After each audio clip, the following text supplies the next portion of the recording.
Getting ready for the Sunday here, week 3 in the NFL. For much more, let's welcome in our Josina Anderson from Minneapolis. Josina, what are you hearing from around the league about President Trump's criticism of protesting players? Well, you know, throughout the various conversations I had with NFL players and front office staff, I'd say I did not get the impression that there will be a league-wide pregame demonstration against Trump's comments, for example, like a unified mass kneel down. However, I do know that there are additional players, new players, who felt compelled to act and also speak out, including Bucs wide receiver Deshaun Jackson, one of the stars who will be playing at this Bucs-Vikings game today. Take a look at what he tweeted last night, and it says, quote, "I definitely will be making a statement, no disrespect to our military, but we have to stick together as people, exclamation point, unity."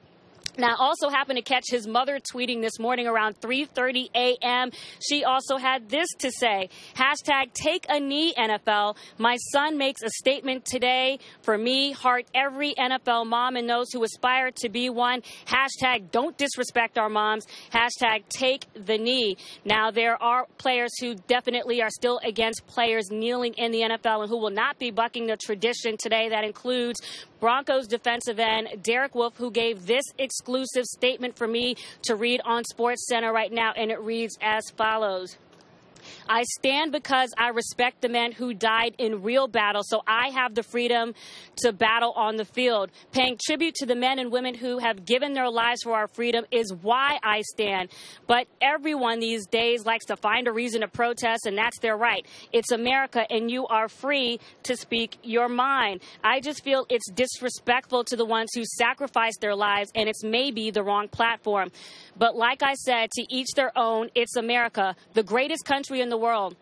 And if you don't think we are the greatest country in the world and you reside here, then why do you stay? A lot worse places in the world to call home.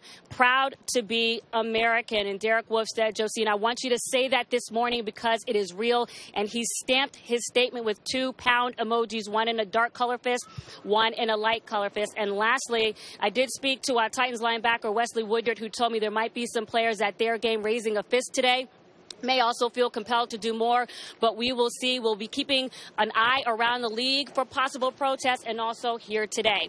Back to you guys. Thanks, Josina. And Robert Kraft, Patriots owner, has responded to the criticism from Donald Trump. We will have that statement for you coming up.